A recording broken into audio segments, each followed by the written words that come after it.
Halo M-Traders, selamat datang dan selamat belajar kembali bersama M-Trade di segmen Fundamental Saham. Kali ini seperti biasa ya, kita akan membahas mengenai sektor yang menarik dan juga bagaimana potensi-potensi sahamnya gitu. Dan kali ini kita akan membahas mengenai sektor towers atau menara telekomunikasi yang katanya sektor ini menjadi sektor yang cukup defensif ya. Karena kalau melihat IHSG sekarang itu masih banyak ketidakpastian gitu.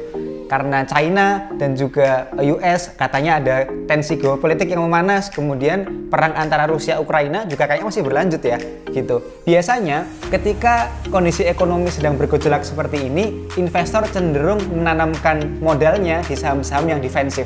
Apa itu saham defensif dan juga kenapa sektor menara ini menjadi sektor yang bisa dikatakan defensif? Simak selengkapnya video ini sampai selesai ya.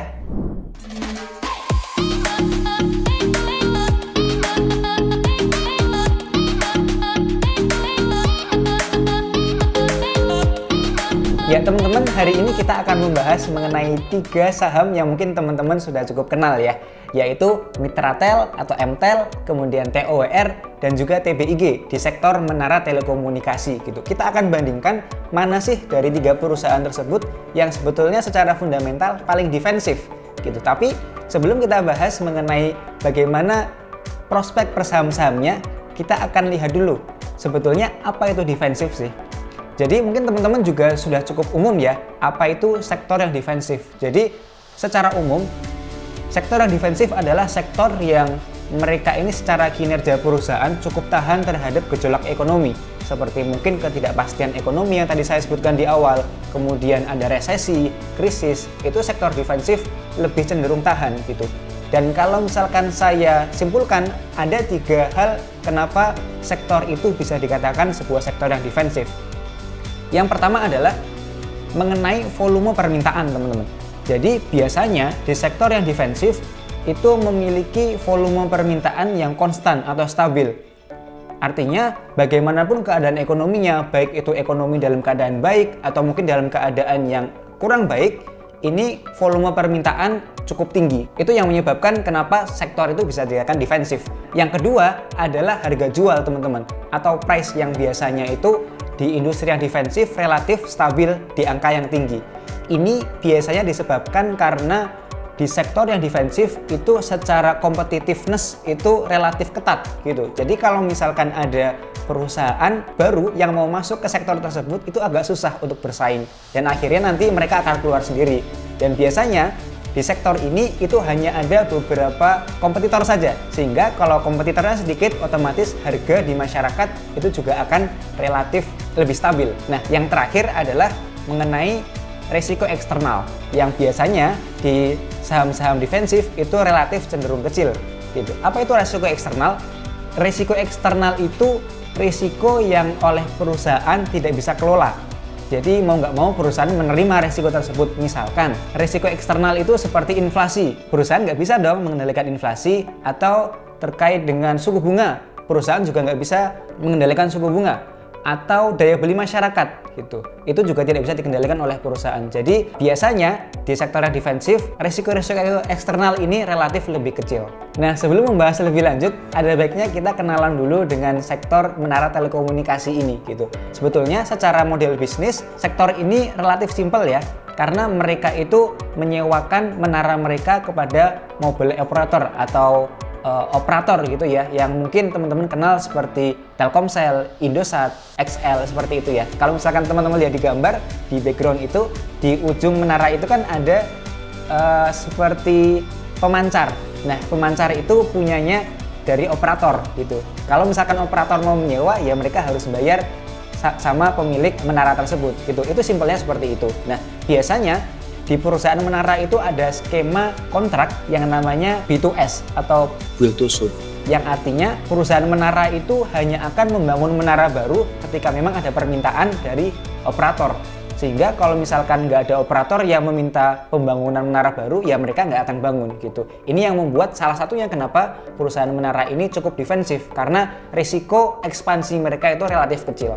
Nah, selanjutnya kita akan membahas kenapa sih kok sektor menara ini bisa dikatakan sektor yang defensif. Ada beberapa poin yang mungkin teman-teman bisa simak. Yang pertama adalah mengenai pendapatannya, bahwa ternyata pendapatan di sektor menara ini relatif stabil. Kenapa bisa begitu?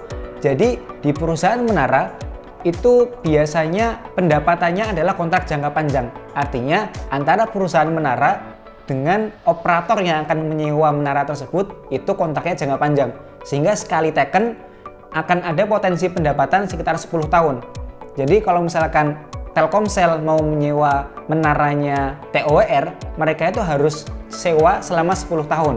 Kurang lebih seperti itu, sehingga mudah bagi perusahaan menara ini, ya mereka tinggal mengalokasikan saja dari jumlah kontrak atau nilai kontrak 10 tahun itu, setiap tahunnya akan masuk berapa, setiap kuartal masuk berapa gitu, sehingga ini yang menyebabkan pendapatan di sektor menara ini relatif stabil. Yang kedua, ini terkait dengan potensi pertumbuhan bisnis yang saya rasa masih cukup besar ya, karena menurut data yang saya dapatkan dari World Bank, ternyata di tahun 2020 penetrasi internet di Indonesia itu masih sekitar 53,7%.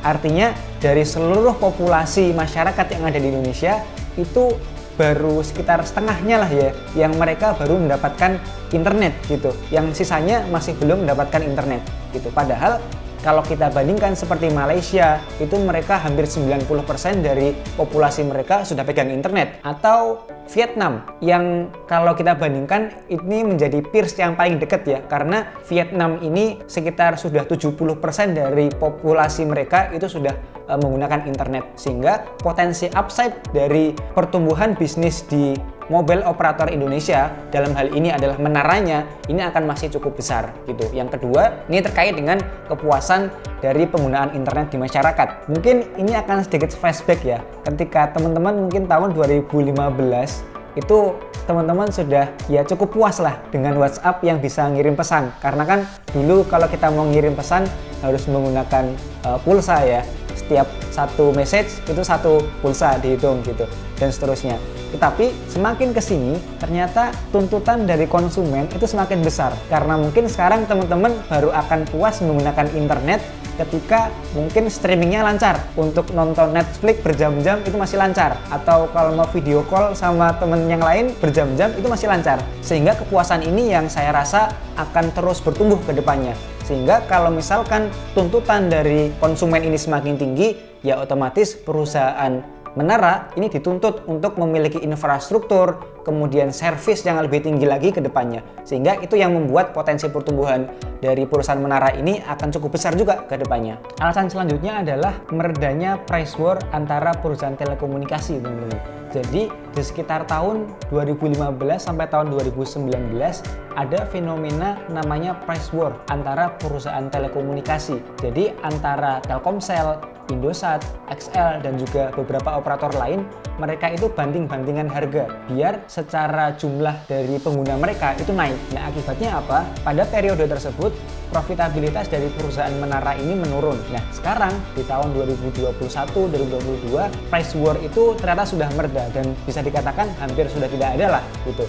Sehingga ini akan menjadi katalis positif, karena ketika profitabilitas perusahaan operator itu meningkat, mereka punya peluang lebih besar untuk ekspansi gitu. Dan salah satu ekspansinya perusahaan operator itu adalah menyewa menara lebih banyak gitu, karena untuk memperluas sinyal mereka kan gitu. Sehingga ketika price war ini mereda, ini akan menjadi dampak yang positif bagi perusahaan menara secara jumlah menaranya maupun secara namanya tenancy ratio yang nanti akan kita bahas selanjutnya. Alasan terakhir kenapa kok sektor menara ini bisa dikatakan defensif adalah mengenai return, yang ternyata return yang ditawarkan oleh perusahaan menara di Indonesia itu bisa dikatakan lebih baik dibandingkan beberapa negara lain gitu. Teman-teman bisa lihat di layar teman-teman ada tabel yang ini saya ambil dari analisisnya Mason yang dikutip oleh TOWR di company presentationnya mereka gitu.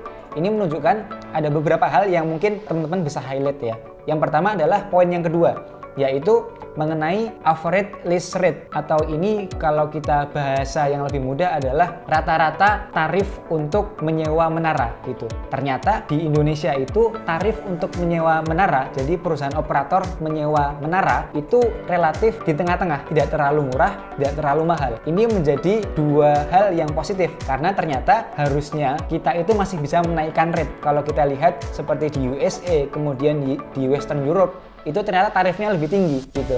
Dan yang kedua, karena ternyata kalau misalkan tarif kita ini sudah lebih tinggi dibandingkan China dan juga India, artinya sebetulnya secara profitabilitas harusnya perusahaan menara di Indonesia itu lebih tinggi dibandingkan dengan profitabilitas perusahaan menara di India dan juga China gitu.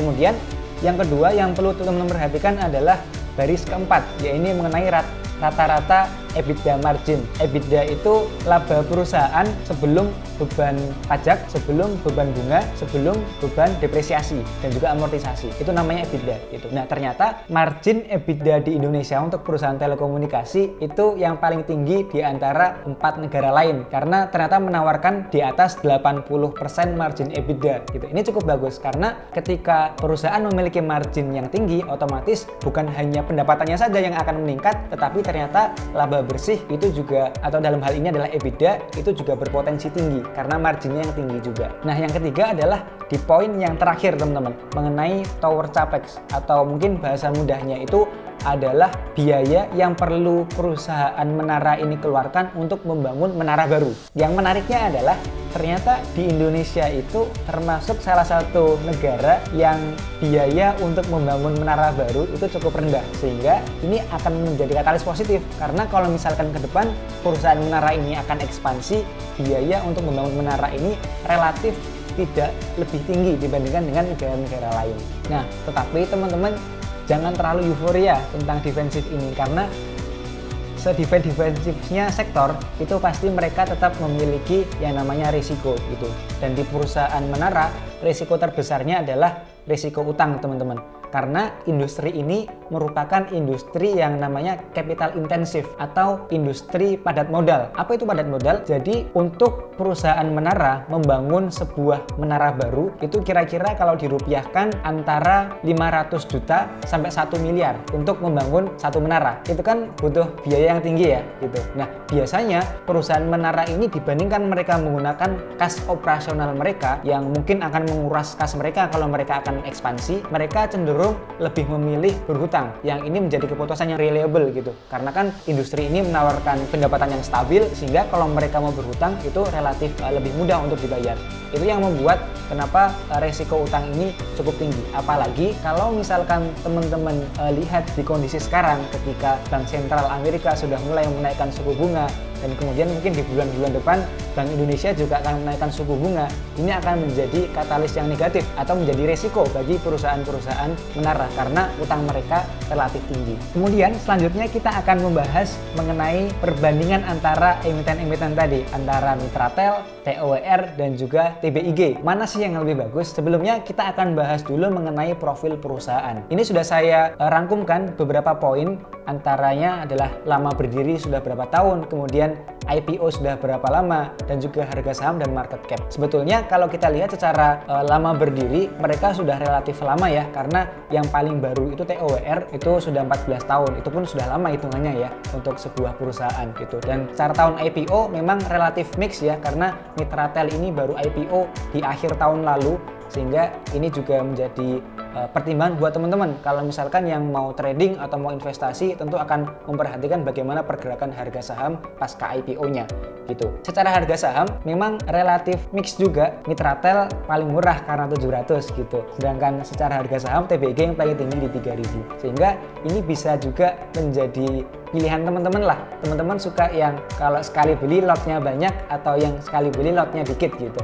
Ini yang bisa teman-teman perhatikan. Tapi kalau kita bandingkan secara market cap ternyata relatif sama gitu, karena antara Mitratel, TOWR, dan juga TBIG ini memiliki market cap sekitar 60-70 triliun, yang which is market cap di atas 60 itu sudah bisa dikatakan memiliki market cap yang tinggi, sehingga ini termasuk saham-saham yang saya rasa cukup liquid untuk teman-teman investasikan atau tradingkan. Kemudian selanjutnya kita akan membahas mengenai struktur kepemilikan dari perusahaan. Gitu. Kalau teman-teman bisa lihat di sini antara Mitratel, TOWR, dan juga TBIG, kita lihat dulu pertama secara kepemilikan publik yang ternyata masing-masing mereka kepemilikan publiknya cukup tinggi ya.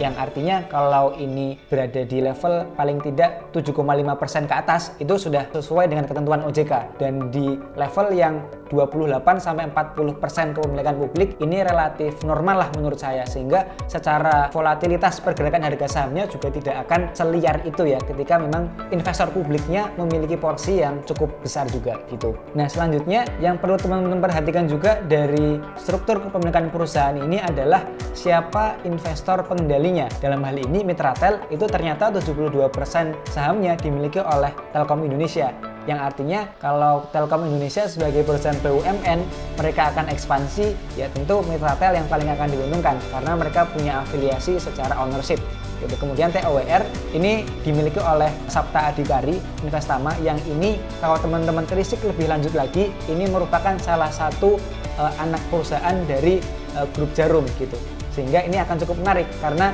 kita tahu bahwa grup Djarum ini mereka memiliki bisnis yang cukup besar seperti BCA, kemudian Djarum itu sendiri, sehingga mereka memiliki flow modal yang relatif lebih mudah dibandingkan yang lainnya. Kemudian kalau TBIG, mereka ini dimiliki sekitar 62% oleh Bersama Digital Infrastructure, yang ini ada afiliasi juga dengan salah satu emiten yang bergerak di bidang investasi yaitu Saratoga. Sehingga kalau saya simpulkan secara singkat, ketiga perusahaan ini memiliki spesialisasi yang cukup unik juga ya, karena masing-masing memiliki pemegang saham pengendali yang besar-besar juga gitu.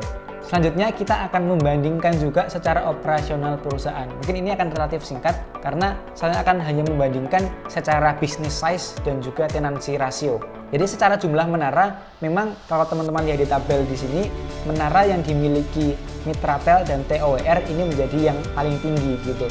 Karena Mitratel ternyata punya hampir 35.000 menara di seluruh Indonesia, TOWR 29.000, sedangkan TBIG itu hanya sekitar 21.000 menara saja gitu. Kemudian yang menarik adalah secara tenancy ratio, teman-teman. Jadi tenancy ratio itu adalah sebuah rasio yang membandingkan antara jumlah menara dengan jumlah penyewa. Simpelnya gini, di dalam satu menara itu rata-rata ada berapa jumlah operator yang nyewa. Misalkan ternyata satu menara ini punya 3 operator. Di satu menara ada Telkomsel, ada Indosat, ada XL yang nyewa di sana. Nah, tenancy rasionya akan menjadi 3 kali. Begitu juga seterusnya ketika satu menara ini hanya satu operator saja yang menyewa, otomatis tenancy rasionya hanya akan 1 kali saja gitu. Nah, secara rata-rata dari seluruh jumlah menara itu Mitratel memiliki tenancy rasio yang paling kecil. Ini bukan tanpa alasan kenapa kok tenancy rasionya Mitratel ini kecil, karena Mitratel ini memiliki afiliasi dengan Telkomsel atau dengan Telkom Indonesia, di mana Telkom Indonesia adalah BUMN. Jadi BUMN kan bisnisnya harus mensupport untuk masyarakat ya, terutama terkait dengan perluasan sinyal gitu. Sehingga ketika pemerintah menginginkan untuk sinyal di Indonesia ini semakin luas, ya Mitratel harus membangun menara-menara baru, meskipun di satu menara itu hanya ada satu penyewa yaitu Telkomsel. Itu yang membuat tenancy rasio Mitratel ini relatif kecil dibandingkan yang lainnya. Tetapi overall secara tenancy rasio mereka relatif tinggi karena sudah di atas 1, artinya paling tidak satu menara ini dimiliki hampir 2 operator yang menyewa. Pembahasan selanjutnya kita akan lebih fokus kepada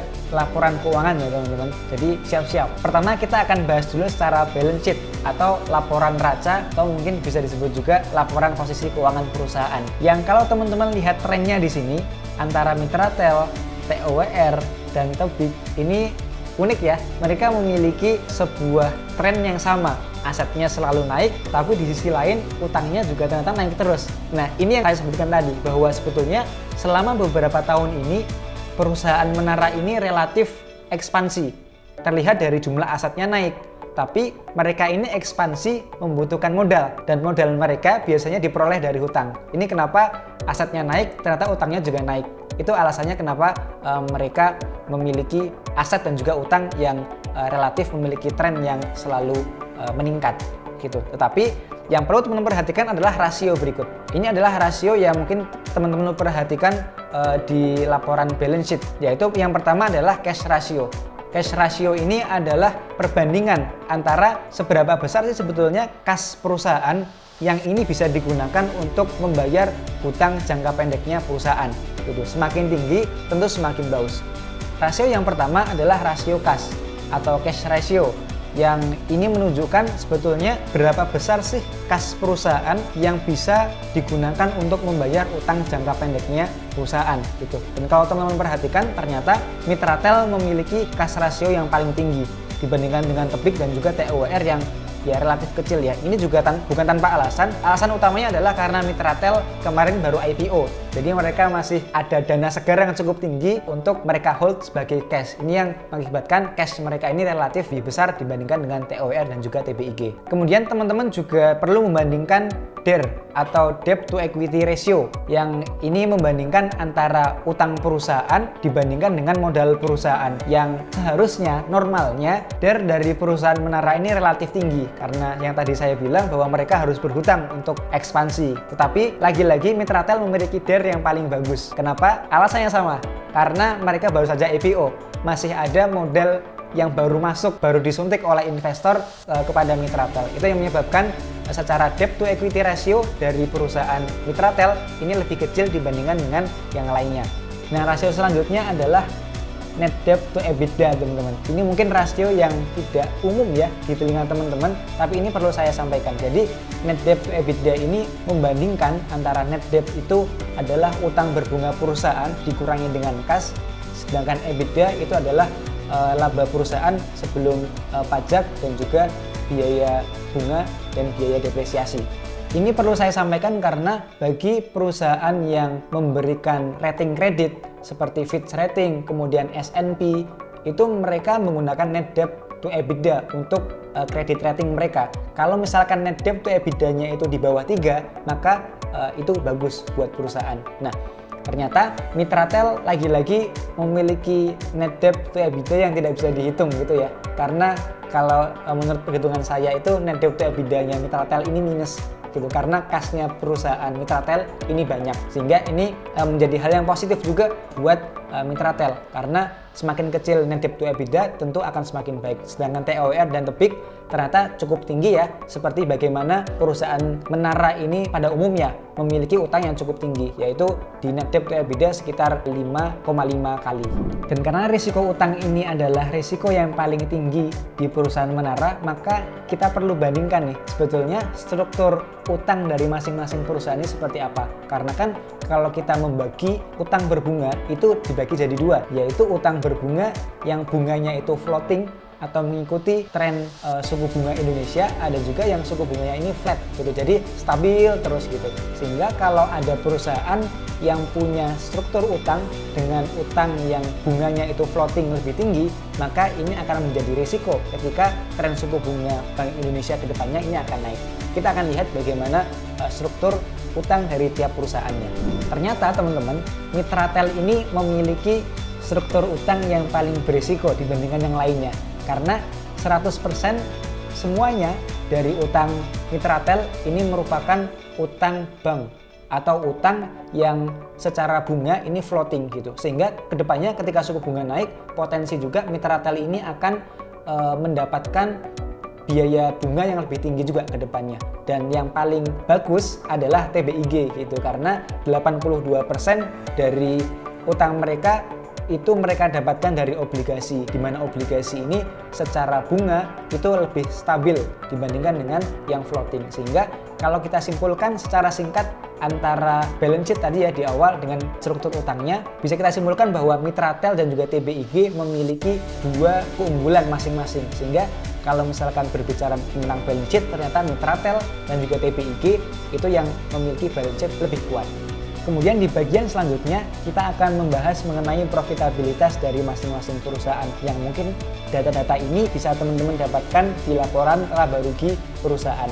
Dan untuk laporan keuangannya yang saya gunakan ini menggunakan laporan tahunan ya, tahun 2018 hingga tahun 2021, biar lebih clear aja sejauh ini pendapatan dan performa profitabilitas tiap tahunnya dari tiap perusahaan itu seperti apa gitu. Dan ternyata memang lagi-lagi memiliki tren yang sama ya, karena seperti Mitratel, TOWR, TBIG ini mereka memiliki tren pendapatan, laba bersih, kemudian EBITDA itu yang dalam keadaan naik gitu. Sehingga kita bisa simpulkan bahwa sebetulnya selama paling tidak 3 tahun terakhir ini perusahaan Menara ini memiliki profitabilitas yang selalu meningkat. Tapi mana yang paling baik kita akan lihat di slide selanjutnya. Nah, ini yang perlu teman-teman perhatikan lebih lanjut di bagian profitabilitas, yaitu bagaimana margin dan juga return on equity-nya gitu. Karena margin ini menunjukkan bagaimana profitabilitas secara kinerja, sedangkan return on equity ini menunjukkan sebetulnya seberapa besar sih laba bersih perusahaan yang dapat diakui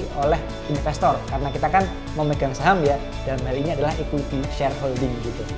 Nah, dalam tabel ini teman-teman akan melihat beberapa poin, yaitu NPM atau net profit margin, EBITDA margin, dan juga ROI. Nanti akan saya bahas satu-satu. NPM adalah net profit margin atau keuntungan secara persentase dari laba bersih perusahaan.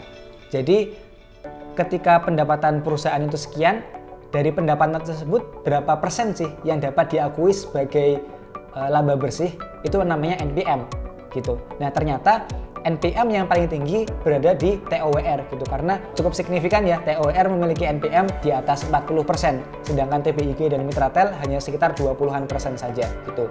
Sedangkan secara EBITDA margin ternyata TBIG memiliki profitabilitas yang lebih tinggi. Dan yang terakhir, teman-teman juga bisa melihat dari ROI atau return on equity, karena kita kan sebagai pemegang saham ya, atau sebagai equity shareholder gitu, yang kita juga harus lihat sebetulnya imbal hasil yang diberikan oleh perusahaan kepada investor itu sebetulnya berapa banyak. Itu kita bisa lihat di ROI, dan ternyata TOWR memiliki profitabilitas dalam hal ROI itu yang paling tinggi, Rp30,9 per sahamnya gitu, dibandingkan dengan Mitratel dan TBIG. Ini cukup jauh ya, karena Mitratel hanya sekitar 6,6 sedangkan TBIG 17,2 gitu. Sehingga kesimpulannya, secara profitabilitas antara ketiga perusahaan tersebut memiliki growth yang cukup stabil beberapa tahun terakhir gitu. Tetapi memang yang memberikan imbal hasil lebih tinggi ternyata adalah TOWR. Poin selanjutnya kita akan membandingkan mengenai cash flow atau arus kas tiap perusahaannya itu seperti apa sih trennya. Nah, teman-teman bisa lihat di sini ada operating cash flow, ada investing cash flow, ada financing cash flow. Apa itu? Jadi secara singkat adalah operating cash flow adalah arus kas perusahaan yang didapatkan dari operasional mereka gitu. Perusahaan kan kalau beroperasi mereka harus bayar kepada supplier dan juga mereka akan menerima kas dari konsumen gitu. Nah, ini diakumulasikan ketika berada di angka yang positif, ini mengindikasikan bahwa sebetulnya cash flow operasi perusahaan itu baik gitu. Dan di antara ketiga perusahaan ini ternyata cash flow-nya berada di keadaan yang selalu positif di 4 tahun terakhir, yang secara tren juga terus bertumbuh. Kemudian yang kedua adalah investing cash flow, atau secara singkat ini adalah kas perusahaan yang dikeluarkan untuk investasi. Kalau misalkan perusahaan ini memiliki cash flow investasi yang negatif, artinya di tahun tersebut perusahaan itu cukup ekspansi karena mereka harus mengeluarkan uang lebih banyak untuk investasi atau untuk ekspansi perusahaan gitu. Dan kalau teman-teman lihat investing cash flow-nya di tahun lalu, ini ternyata cukup menarik ya, karena hampir semua perusahaan itu mereka mengeluarkan kas yang besar di tahun lalu untuk ekspansi bisnis mereka gitu. Tetapi ada satu konsekuensi yang mungkin teman-teman lihat di bagian financing. Financing cash flow ini akan membahas mengenai pembiayaan, atau kalau simpelnya saya contohkan sebagai misalkan perusahaan mendapatkan uang dari berhutang, maka cash flow dari financingnya itu akan naik. Nah, kalau perusahaan itu lebih banyak untuk membayar utang mereka, maka financing cash flow-nya akan turun gitu. Nah, tren yang sama juga terjadi di financing cash flow 3 perusahaan ini, yang ternyata mereka ini berhutang cukup banyak di tahun 2021 ya. Karena ya mereka harus ekspansi dan akhirnya mereka harus merilis utang lebih banyak lagi gitu. Sedangkan Mitratel ini bukan hanya karena utang mereka membukukan financing cash flow yang naik, tapi juga karena IPO. Karena IPO kan Mitratel mendapatkan dana, sehingga secara financing cash flow juga Mitratel ada lonjakan di sana karena IPO. Nah, di bagian cash flow yang perlu teman-teman perhatikan lebih detail adalah mengenai free cash flow. Jadi free cash flow ini menunjukkan sebetulnya berapa sih arus kas bebas yang perusahaan itu dapatkan di tahun tersebut. Kalau misalkan arus kasnya ini positif, otomatis akan baik karena ya perusahaan ada kemungkinan lebih besar untuk menggunakan kas dari operasional mereka untuk pembiayaan ekspansi mereka gitu. Dan kalau teman-teman lihat di tabel yang paling bawah itu, ternyata TOWR menjadi satu-satunya perusahaan yang memiliki free cash flow yang positif di tahun 2021. Sehingga untuk cash flow bisa saya simpulkan bahwa TOWR di tahun 2021 mereka membukukan cash flow yang paling bagus dibandingkan dengan dua perusahaan lainnya.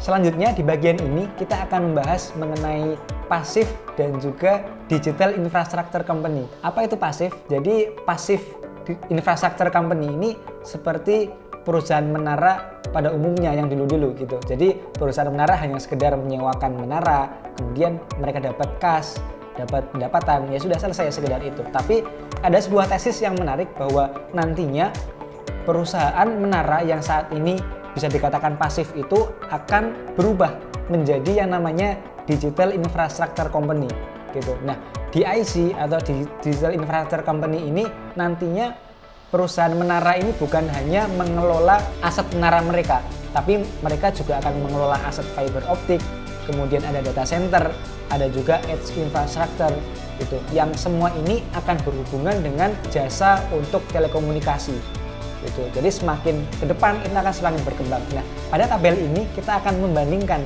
sejauh ini apa saja sih digital infrastructure yang ketiga perusahaan ini sudah kembangkan gitu.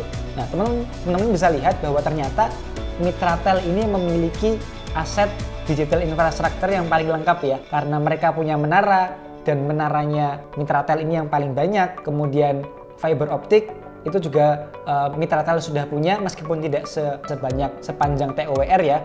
Dan data center ini juga Mitratel punya afiliasi lah, karena kan di Telkom Indonesia itu ada segmen bisnis yang namanya Telkom Sigma atau bisnisnya Telkom yang mereka ini berfokus kepada bisnis data center gitu. Nah, Mitratel punya afiliasi dengan itu gitu. Kemudian edge infrastructure ini mungkin semacam data center tapi kecil teman-teman. Jadi data center ini kan kalau kita bicara mungkin di Pulau Jawa ada beberapa data center yang besar terpusat gitu. Edge infrastructure ini menjadi sebuah solusi. Nanti ketika memang mungkin di daerah-daerah pedalaman itu mereka membutuhkan data center yang tidak terlalu besar.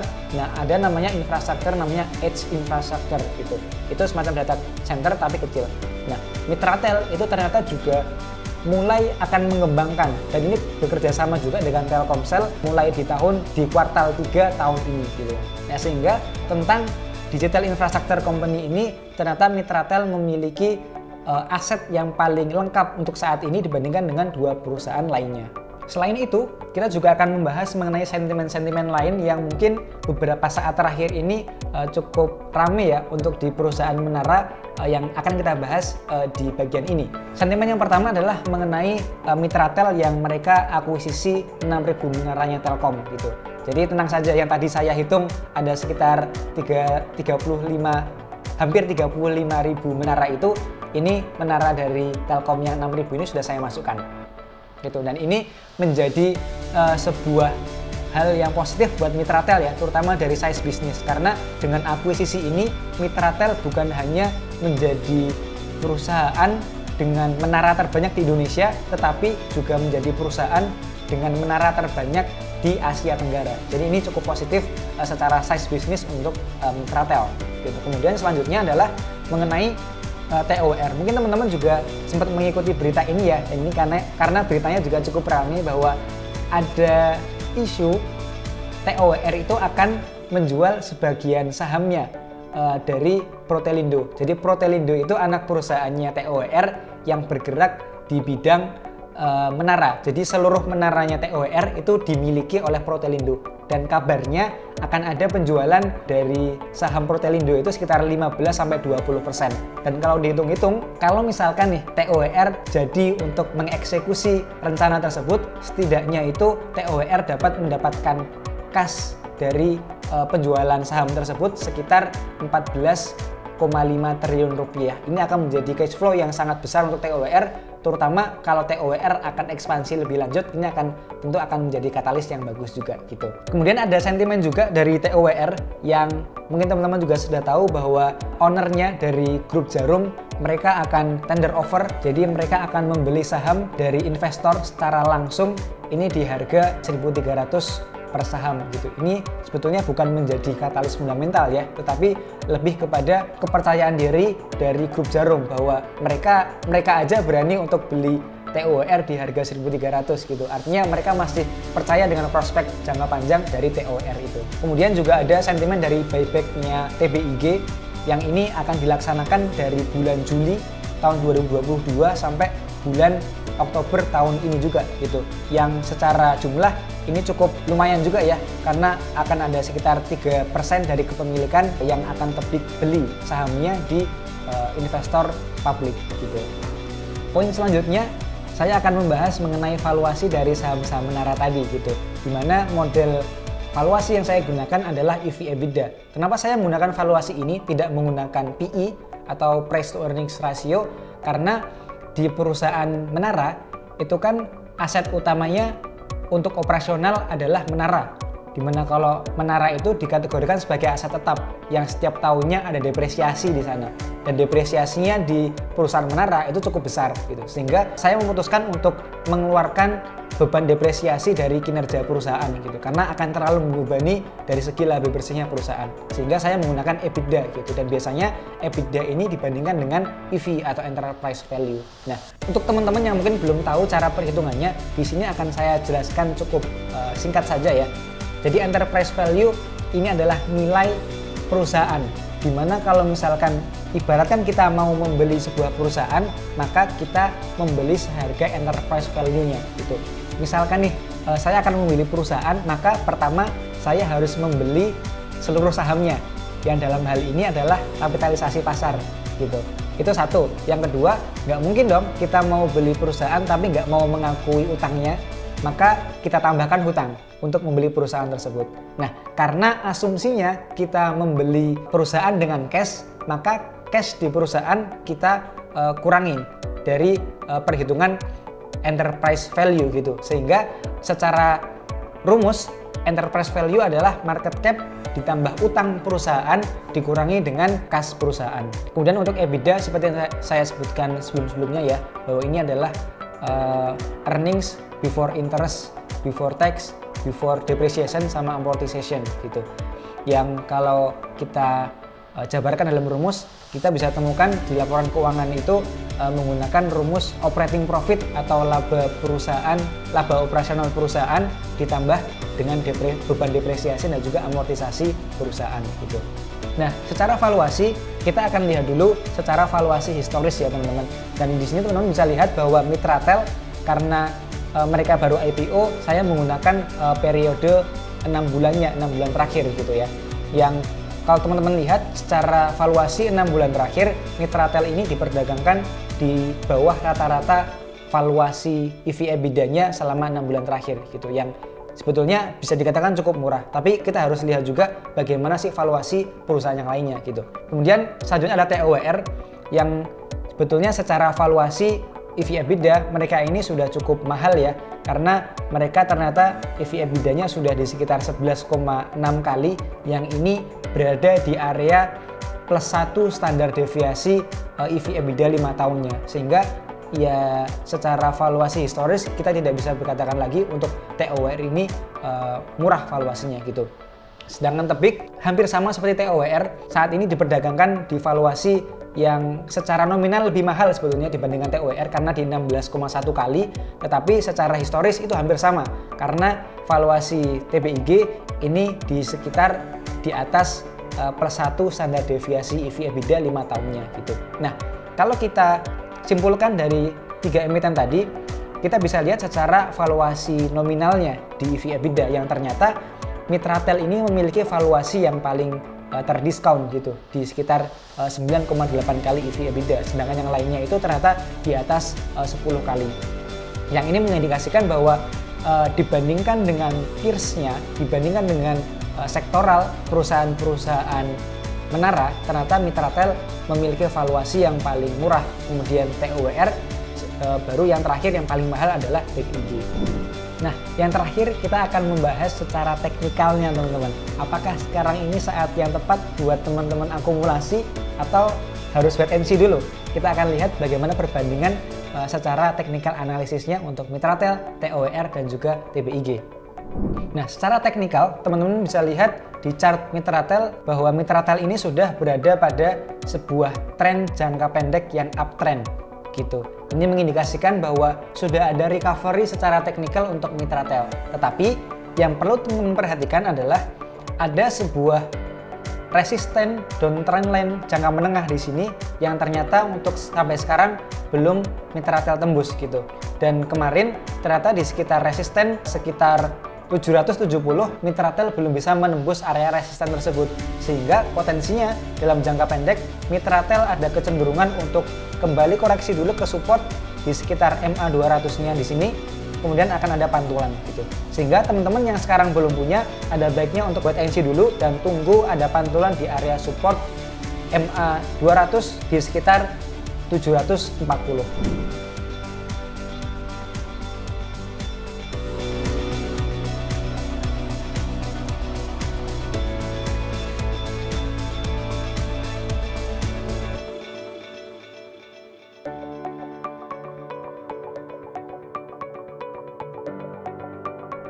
Kemudian untuk TOWR teman-teman bisa lihat bahwa hampir sama dengan Mitratel. Untuk jangka pendek berada di fase uptrend yang cukup kuat ya di sini. TOWR sedang membentuk, dan untuk sekarang memang secara harga sudah terlalu tinggi ya, karena kalau teman-teman perhatikan di sini ada sebuah resisten yang perlu teman-teman perhatikan juga di area sekitar 1335 gitu. Area resisten tersebut menjadi area yang potensi diuji dalam jangka pendek. Tetapi melihat kecenderungan untuk TOWR ini harganya sudah tinggi, ada potensi untuk dalam jangka pendek ada pengujian dulu ke area support di MA20-nya di sekitar 1195 untuk kembali melanjutkan penguatan ke 1335. Sehingga yang belum punya, sama seperti Mitratel, teman-teman harus wait and see dulu, tunggu ada pantulan dari area support dan jangan terlalu agresif untuk mengejar harga ya.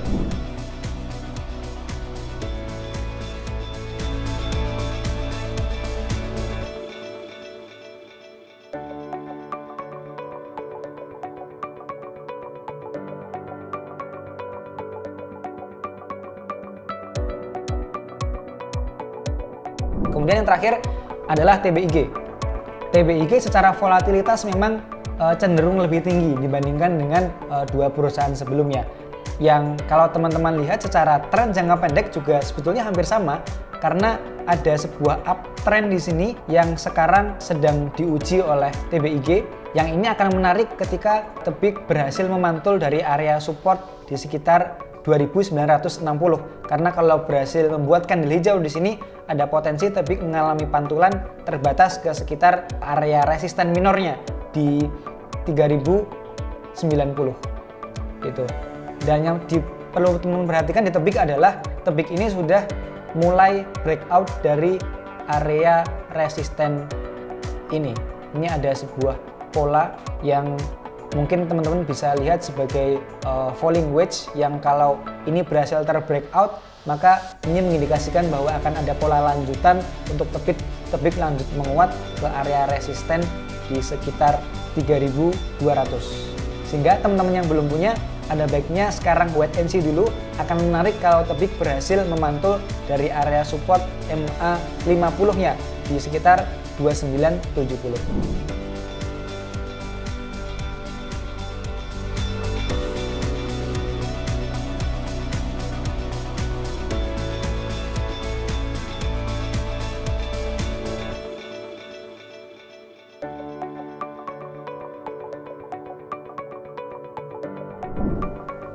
Nah, kesimpulannya dari pembahasan kita yang cukup panjang hari ini adalah bahwa ada 3 poin yang perlu teman-teman perhatikan, bahwa sektor menara merupakan sektor yang defensif, tetapi tetap ada risiko, yaitu berupa risiko utang yang perlu teman-teman perhatikan.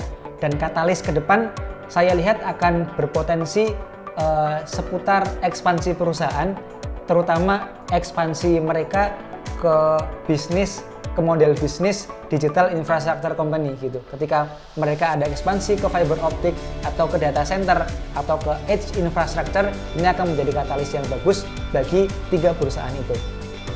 Nah, selanjutnya teman-teman juga bisa ambil kesimpulan mana perusahaan dari 3 tadi yang paling baik dan paling layak untuk teman-teman investasikan.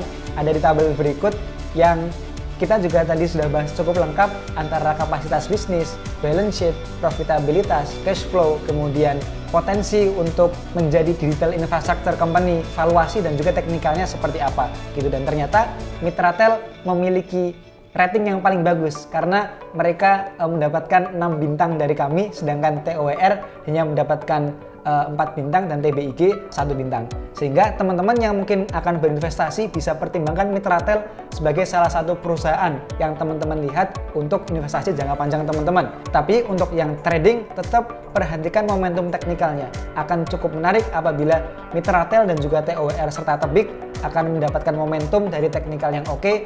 Teman-teman bisa memanfaatkan buat trading jangka pendek. Nah, gimana teman-teman dari pembahasan fundamental tadi? Teman-teman kira-kira pilih mana untuk investasi maupun trading jangka pendek teman-teman? Tulis di kolom komentar ya. Dan kalau teman-teman ada sektor atau saham yang cukup menarik untuk kita bahas di segmen selanjutnya, bisa juga tulis di kolom komentar, nanti akan kita bahas di video selanjutnya. Like video ini dan juga bagikan ke teman-teman kalian kalau teman-teman suka dengan video semacam ini. Sampai jumpa di video selanjutnya. Bye-bye.